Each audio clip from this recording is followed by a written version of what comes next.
Você não quer fazer? Não. Bem, boa noite a todos. Boa noite ao pessoal que depois vai assistir também pelas redes sociais, né? E a gente sempre começa o nosso trabalho aqui com um pequeno relaxamento. Não é o relaxamento que a Mara faz nos trabalhos dela, mas é só para a gente melhorar o ambiente nosso aqui, conectar, né, com a espiritualidade e nos ligarmos para a prece. Então, nós vamos fechando os nossos olhos, desligando de tudo que nós passamos no dia e vamos focando aqui. O que viemos fazer aqui, o que viemos buscar, e voltando para nós, para como nós estamos nos sentindo aqui na nossa cadeira, no ambiente. E nesse voltar para si, vai observando o seu rosto. Se você está com as pálpebras muito cerradas, a musculatura da boca muito fechada, relaxa essa musculatura das pálpebras, da boca. Foca na respiração, respira profundamente e vai soltando o ar também tranquilamente, soltando os ombros. Novamente você inspira e expira, soltando os braços, o tronco, e assim você vai relaxando as pernas, os pés. Faz mais umas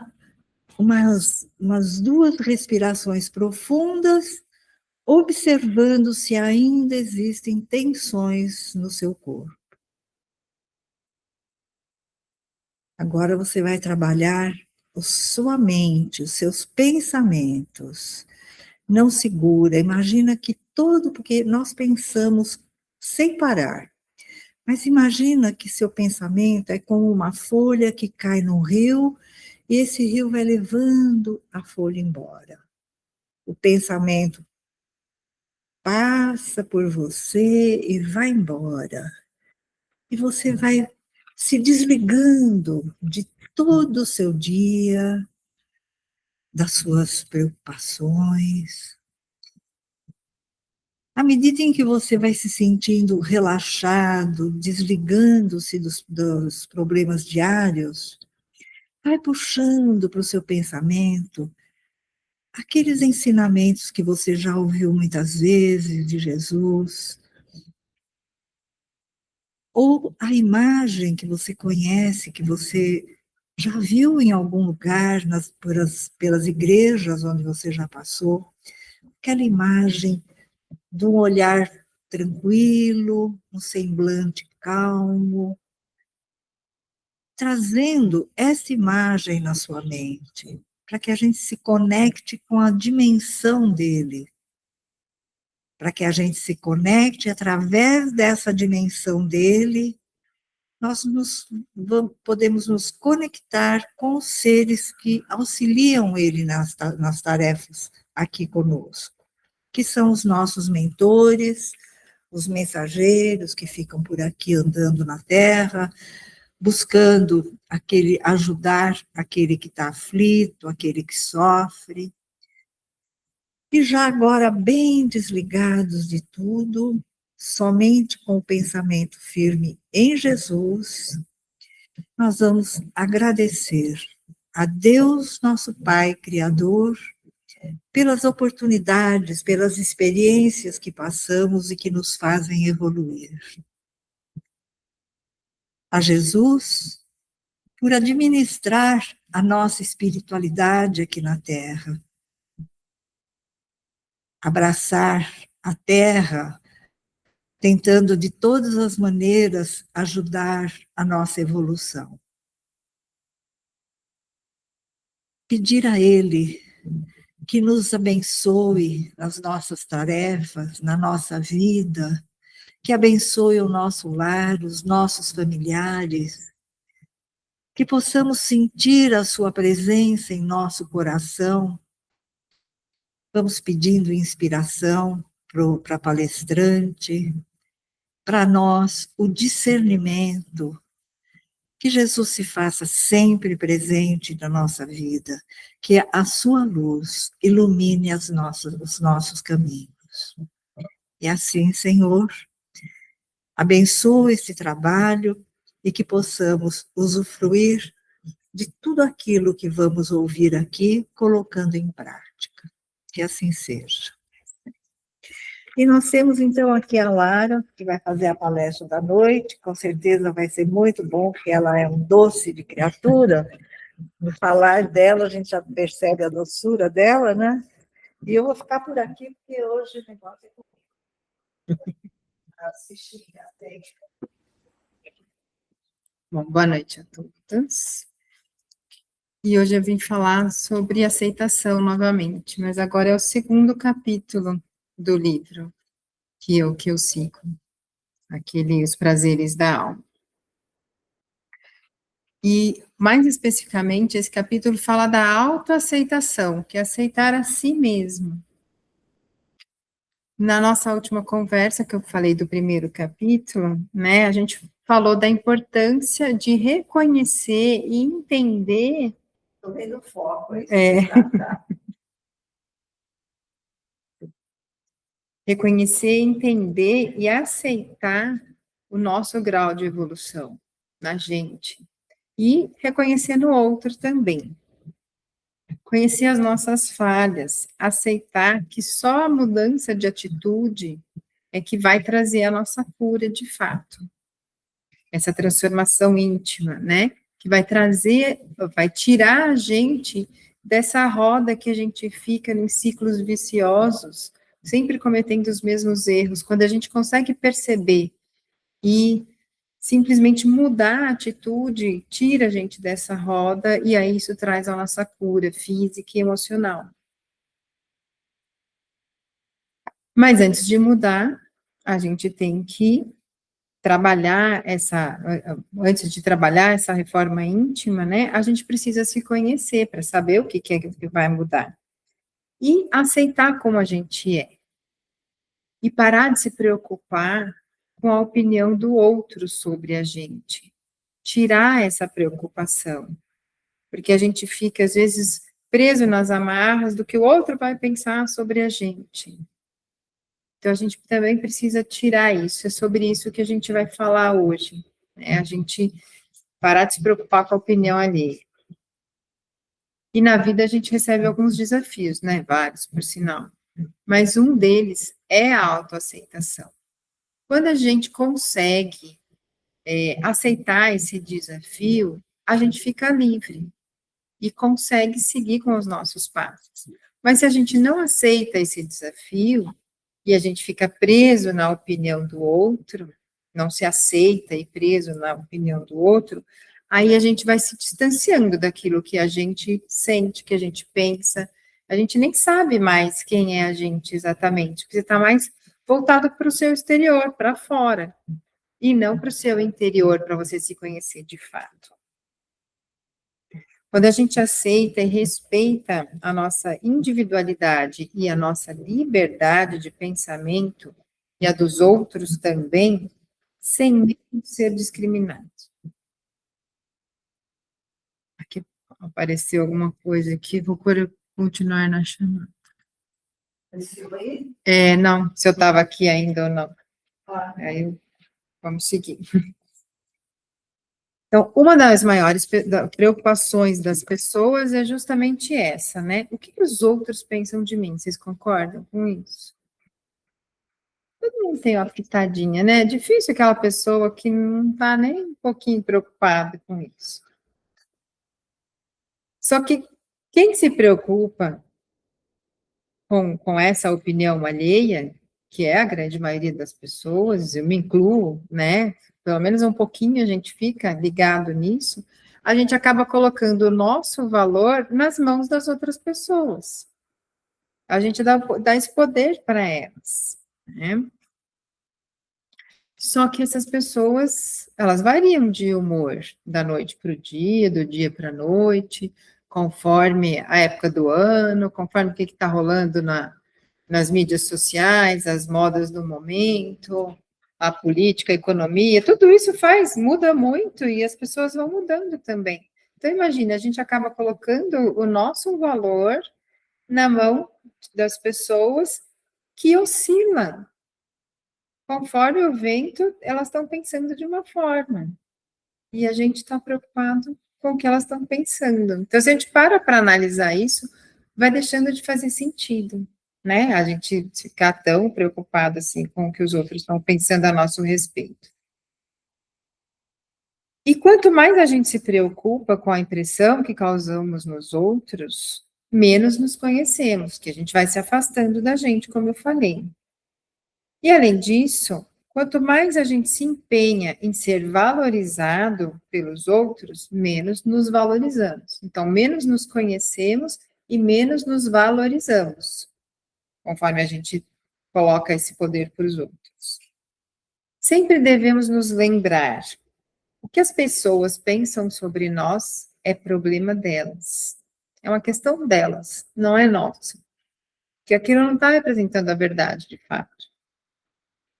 Cada um vai nos enxergar de uma maneira. Não dá para nos vermos como os outros nos veem. Eles estão vendo de fora. Eles não conhecem a nossa história a fundo. Eles têm o conhecimento de mundo deles, as convicções deles, e vendo de fora, e vão emitir uma opinião. Se eu perguntar para vocês, para cada um de vocês, o que pensam sobre mim, cada um vai pensar uma coisa diferente. Porque é de acordo com o que vocês, né, com o conhecimento de vocês que estão olhando. Agora, quando a gente se olha por dentro, né, a nossa opinião, a gente sabe o que a gente está sentindo, pensando, ou deveria saber. Qual a nossa história de vida, como a gente chegou até aqui de fato.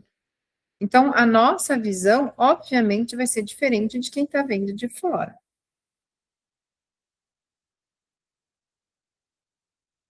Porque a gente está se vendo de dentro. Querer parecer impecável diante dos outros é tarefa desgastante e desnecessária, uma frase copiada do livro, assim, né? Então, é desgastante e desnecessária, não adianta. E a gente, por mais que se esforce, não vai conseguir ser impecável. Jamais, né? Não tem o ditado lá que não dá para agradar gregos e troianos? Não tem como. A gente só vai cansar se ficar nesse esforço contínuo. Intelectualmente, a gente consegue perceber os nossos sentimentos e colocar em palavras, entender ali. Só que a gente tem que tomar muito cuidado, porque a nossa mente gosta de enganar. Ela vai racionalizar esses sentimentos, muitas vezes cria umas desculpas, historinhas, e a gente acaba se enganando, a nossa mente faz isso. Então, o ideal é o quê? É a gente observar os nossos sentimentos de fato. Qual que é a nossa verdade interior, sem os disfarces que a mente vai criando? É importante aprendermos a perceber o que sentimos para nos conhecermos realmente. O que ele fala sobre isso? Tenhamos em mente que não somos o que os outros pensam, e muitas vezes nem mesmo o que pensamos ser. Verdadeiramente somos o que sentimos. Aliás, os sentimentos revelam nosso desempenho no passado, a nossa atuação no presente e a potencialidade no futuro. Trago aqui uma frase de Sêneca. Sêneca foi um filósofo grego lá bem antigo. E ele é um pequeno diálogo que vai ilustrar um pouquinho para a gente entender melhor isso. Pergunta-me, escreve ele, que progresso eu fiz? Tornei-me meu amigo. Grande progresso, jamais estarás só. Se tiveres semelhante amigo, terás o gênero humano por amigo. Se você é amigo de você mesmo, de si mesmo, você vai ser amigo da humanidade. E aí a Lúcia Helena Galvão, que é uma filósofa da atualidade, né, ela ajuda a gente a entender melhor esse pequeno trecho aí de Sêneca.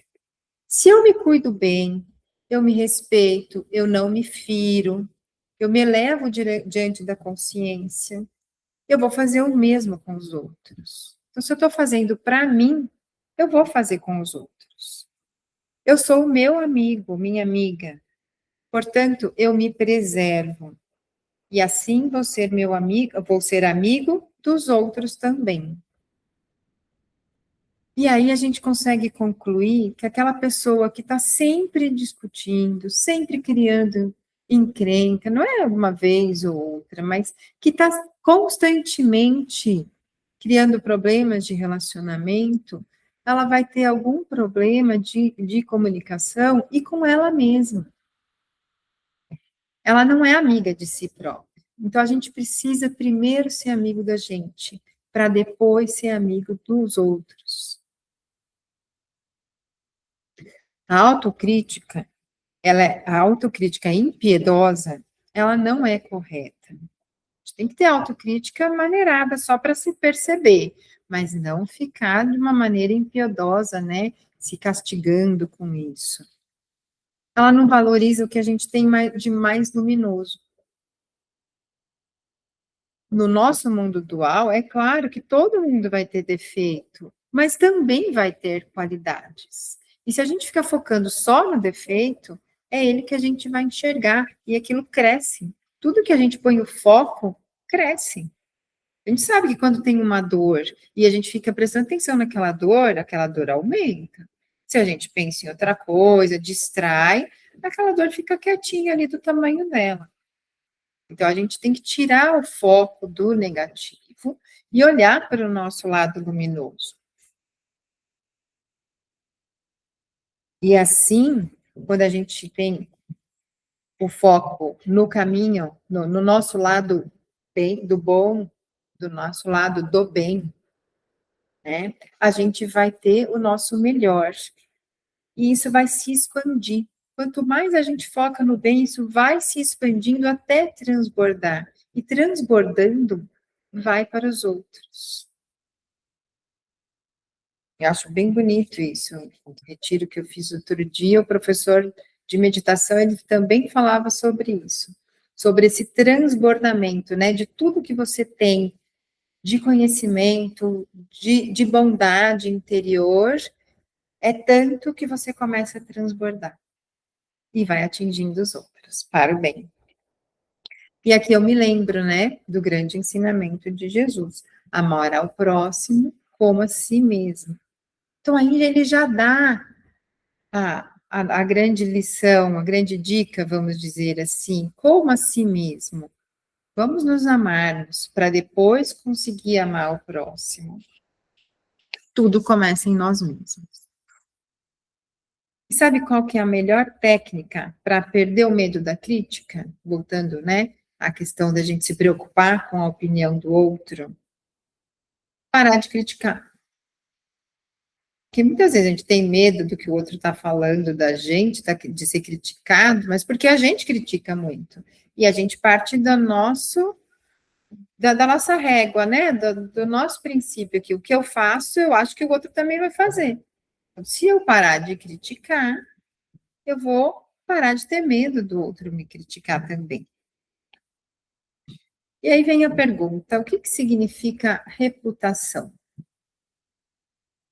Reputar é uma palavra que vem do latim reputare, e significa computar, contar, achar, julgar, considerar, avaliar, ou mesmo ter em conta o bom nome de alguém ou julgar as pessoas como certas ou erradas.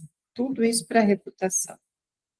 E aí a gente entende que reputação é o conceito de que goza uma pessoa em seu grupo social, que é naquele grupo que a reputação era construída. E o que a gente deve dar mais importância? A nossa reputação ou a nossa consciência?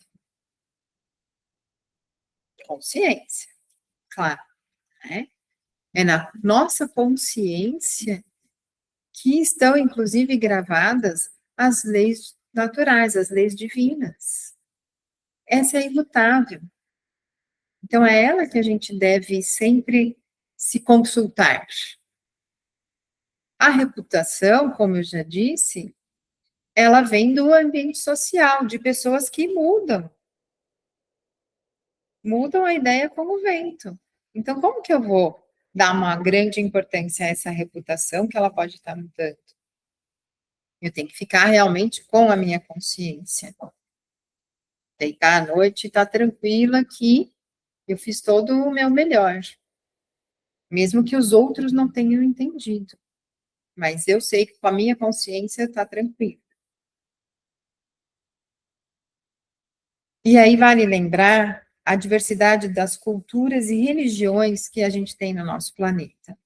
Então, se a gente pegar, por exemplo, crianças chinesas, francesas, indianas ou vietnamitas, cada qual vai crescer dentro da sua cultura, dentro da sua religião, né? Elas vão aprender ensinamentos budistas, cristãos, hinduístas e muçulmanos, cada um dentro do seu. E elas vão crescer achando que o dela é o certo. Não, a budista não, o budismo é que é o certo. Ah, não, o islamismo que é o certo, cada um dentro do seu, porque é aquilo que elas cresceram aprendendo, é aquilo que elas conhecem. E tem o certo? Não, né? É relativo. Esse certo, esse errado, o que é a verdade, aí nesse caso, é relativo. Então, mais uma vez ilustrando o quanto que a gente não pode nos deixar levar pela opinião do outro sobre a gente mesmo. A reputação está vinculada à moral social, às regras, valores, à raça, à tradição, aos costumes de uma era, de uma época. Se a gente pegar lá na época de Jesus, era outra cultura, era outra ética que existia. Vai mudando ao longo do tempo. E a consciência não, né? A consciência vai ser sempre a mesma, porque ela está ligada nessas leis imutáveis, as leis naturais. E aí, para ilustrar, eu lembro de uma história que a minha tia sempre conta para a gente, que essa coisa de cultura, né? Quando ela era criança, ela foi almoçar na casa de uma amiga turca. E talvez vocês saibam, mas os turcos, depois que se alimentam, depois da refeição, eles têm o hábito de dar um pequeno arroto para mostrar que estão satisfeitos, que a comida estava gostosa. É de boa educação para eles fazer isso. E a minha tia foi almoçar na casa da amiga, e a amiga avisou: olha, você vai ter que fazer isso depois de comer. Só que minha tia foi criada aqui no Brasil, meus avós eram muito rígidos, aquela educação, ela não fazia isso, ela não conseguia nem fazer. E aí ela passou apertado, né? No final ela imitou um som que não era, mas ela só imitou para conseguir poder sair da mesa, porque senão não pode nem sair da mesa, né? Então, mas por que eu trouxe essa história? Que aparentemente meio bobinha, mas mostrando que o mesmo fato, uma atitude simples, que numa cultura é de boa educação, você tem que fazer, porque mostra educação, na outra é extrema falta de educação. Então, olha como é relativo para a gente acabar se preocupando com o que o outro vai pensar da gente, né? Essa relatividade tem que estar bem clara para a gente. Aí vou ler um trechinho também do livro. Quando as pessoas nos disserem alguma coisa sobre algo ou alguém, devemos pensar de nós para nós mesmos. Será isso verdade para quem? Que tipo de prova existe? Há elementos mais claros e específicos para estimar de fato? Qual a base referencial que devo adotar para fazer essa avaliação? Será que as pessoas envolvidas creem apenas por força da religião, tradição, autoritarismo ou revelação mística? Há elementos mais objetivos para apreciar essa atitude? Então, quantas perguntas a gente pode fazer quando alguém vem contar um fato?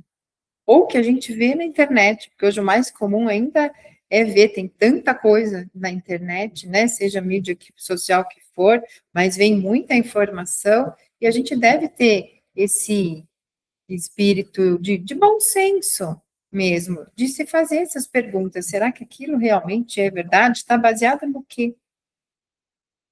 E Sócrates, outro filósofo grego, já um pouquinho mais recente do que Sêneca, mas ainda da Grécia Antiga, ele tem uma história para ilustrar isso, que é a história das três peneiras. Peneiras aqui seriam os filtros. Então, conta essa história que alguém se aproximou de Sócrates para lhe contar algo sobre um amigo, a um amigo em comum. Sócrates interrompeu a pessoa e propôs o teste, que consistia nos três filtros. Primeiro, a peneira da verdade. Você tem certeza de que o que vai me dizer é absolutamente verdadeiro? O segundo, a peneira da bondade. O que você vai me contar é algo bom sobre o meu amigo? E o terceiro, a peneira da utilidade. Essa informação que você vai transmitir será útil para mim ou para mais alguém? Então, se a informação não passasse por nenhum dos três filtros das três peneiras, nem era bom, nem era útil e nem era verdade, então melhor não contar, melhor ficar quieto. Se cada vez que a gente for falar alguma coisa, pensar isso, gente, a fofoca vai acabar, né? Concorda? Né? Porque tanta coisa que a gente só vai passando no WhatsApp, então, nossa, repassa, repassa, repassa. Sem nem saber se aquilo é verdade, sem dar uma checadinha. Então, vamos lembrar, a verdade, a bondade e a utilidade. E aí, vocês sabem que nesse livro, todo capítulo traz aquela questão, ou uma questão do livro dos espíritos. E a questão que ele trouxe é a seguinte: o espírito que animou o corpo de um homem em nova existência pode animar o de uma mulher e vice-versa? Eu falei, nossa, mas o que isso tem a ver com o assunto que ele está tratando, né? Continuei lendo para tentar entender. A resposta vem, sim, são os mesmos espíritos que animam os homens e as mulheres. Então, sempre, não importa, o espírito em si, ele não tem sexo, ele vai vestir um corpo, seja masculino ou feminino. E aí, né, o que isso tem a ver? Hamed, que é o autor, ele fala o seguinte: cada indivíduo traz consigo uma experiência única e particular na área sexual. Portanto, uma estrutura psicológica específica, também com particularidades masculinas e femininas.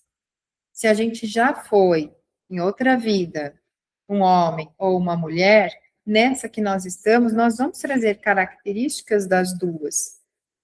Fica mais aflorada uma, mas a gente tem a vivência, faz parte de nós. E cada um vai vivendo isso e aprendendo e registrando de uma forma. Então, o aprendizado de cada um de nós aqui é muito individual, nesse campo também. Então, a gente pode concluir que os homens e as mulheres nada mais são do que espíritos imortais, usando temporariamente uma vestimenta masculina ou feminina. E o que isso tem a ver com o assunto que a gente está tratando, né? Tudo, porque quando nós julgamos algo ou alguém, quase sempre emitimos pareceres ilusórios, sem uma base sólida, bem fundamentada.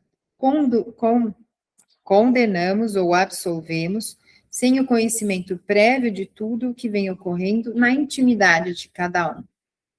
Então, aqui parte um pouco para a questão do julgamento, né? A gente olha alguém, um comportamento, e já julga, mas a gente não sabe, a gente não está no íntimo daquela pessoa para saber o que está acontecendo de fato com ela E mais, o que ela está trazendo de outras vidas. Quais são as outras vidas que ela já teve, as experiências que ela viveu e que estão trazendo ela no presente como ela é, como ela está neste momento. Então, como nós vamos julgar sem saber nada disso?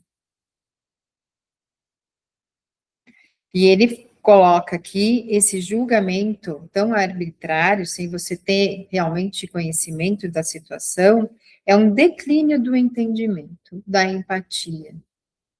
É praticamente um convite para o desentendimento, porque sai julgando e todo mundo se julgando, né, um julgando aos outros, é um convite para o desentendimento, porque você nem sabe o que você está falando e achando que é o dono da verdade. Né? Às vezes vai com o dedo ali acusando realmente, sendo que você não tem esse direito e nem esse poder de saber esse julgamento, né? E aí, por isso, eu achei que, então, entendi o sentido dele trazer essa questão. Ainda mais que nesse campo sexual, até homicídios são cometidos por conta de julgamentos de preconceitos, que mesmo ainda em século XXI a gente está vendo tanta barbaridade acontecendo nesse campo, de violência mesmo, por julgamentos sem sentido. Então, ele põe aqui também que o julgamento é o naufrágio da compreensão. Agora, quando a gente muda essa visão efêmera, que você só está vendo aqui agora, esse corpo agora, como a pessoa está se comportando agora, sem ter um conhecimento maior da verdade realmente, quando a gente muda esse comportamento e passa para uma visão de eternidade, a gente sai daqui e vem para cá, né? A gente começa a olhar mais amplo, a gente tem uma visão melhor do que está acontecendo. Mesmo que a gente não tenha conhecimento do que foi na outra vida, ou da intimidade da pessoa, mas a gente consegue saber que todos temos uma história pregressa, todos temos uma intimidade. Intimidade no sentido interior. Se todo mundo tem isso, algum motivo tem para a pessoa se comportar daquela forma, e eu não tenho direito de julgar, e muito menos de condenar ou absolver. Então, essa visão da eternidade, né, a gente muda essa visão de mundo cartesiano, lógico que a gente vive para algo muito maior, e consegue deixar de ter essas conclusões equivocadas, errôneas sobre as pessoas.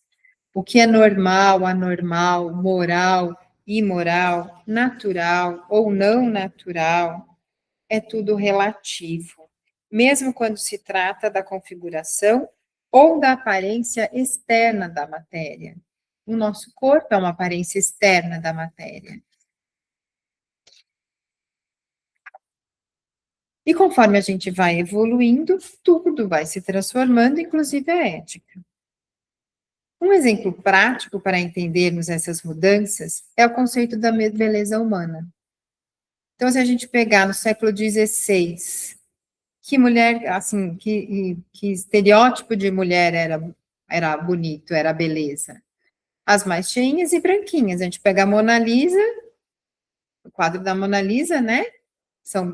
Ela é branca e bem cheinha. Esse era, então, o ideal de beleza no século XVI. De lá para cá mudou várias vezes, passamos até pelas modelos anoréxicas, que ainda bem que mudou também, né? Porque elas já estavam morrendo, sofrendo e morrendo para manter aquele corpo que era considerado belo. Então, olha como isso muda ao longo do tempo. A minha professora de história também falava e que em Creta, uma ilha perto da Grécia, como que era a hierarquia social ali. Primeiro, os mais importantes eram os homens, depois os homossexuais e depois as mulheres. Então, em Creta era assim.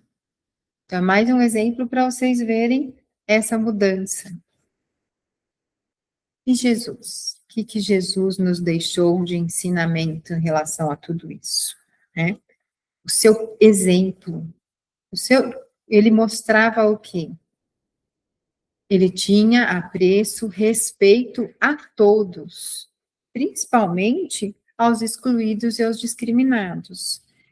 Então, ele oferecia atenção igual, independente da classe social, independente do sexo, independente de profissão, os ladrões, as prostitutas, os adúlteros, ele coloca aqui até os cobradores de impostos. Ele dava atenção igual a todos, não importava o que a pessoa ali estava mostrando ou ela era. Então, esse apreço, respeito por todos, independente de quem seja.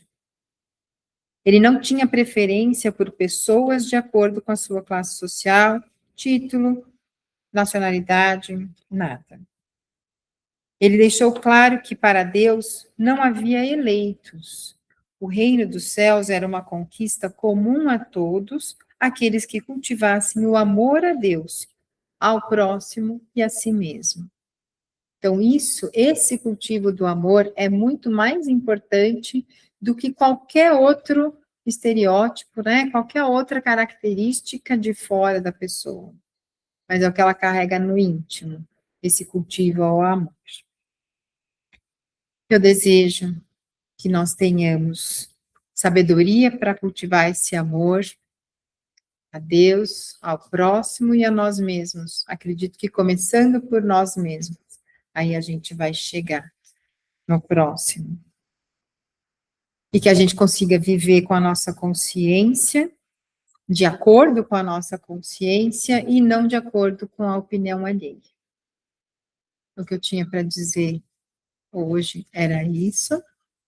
Espero ter sido clara, que tenha auxiliado em algum aspecto e que a gente possa se ver em 2026 e todos continuando a trilhar no caminho do bem, da luz. Muito obrigada. A gente que agradece você por boa palestra. Obrigada. Nós vamos fazer a nossa prece, né, de encerramento, porque ela depois vai descer para o trabalho, que ela trabalha lá. Você quer fazer a prece? Não. O pessoal não quer fazer a prece. É tão gostoso ouvir a da senhora. Então, vamos lá, vamos agradecendo de todo o nosso coração as palavras que ouvimos hoje aqui, que essas palavras nos toquem profundamente, nos ajudando na nossa reforma interior, nos auxiliando nesse processo de olharmos para dentro de nós, não enxergarmos tanto os erros dos outros, que às vezes estão só na nossa forma de olhar, e que possamos olhar para dentro de nós, aquilo que realmente somos, aquilo que realmente queremos, e contamos para tudo isso com o auxílio de uma pleiade de espíritos que Jesus coloca à nossa disposição, como nossos mentores, auxiliadores, amigos espirituais que nos inspiram e nos ajudam na intuição. Te agradecemos, Senhor, por esta noite, por esse aprendizado, por esta casa, e que possamos sempre buscar o melhor de nós, para que nós possamos doar também o melhor ao nosso semelhante. Que Jesus esteja sempre conosco através do seu Evangelho. Que assim seja. Prontinho.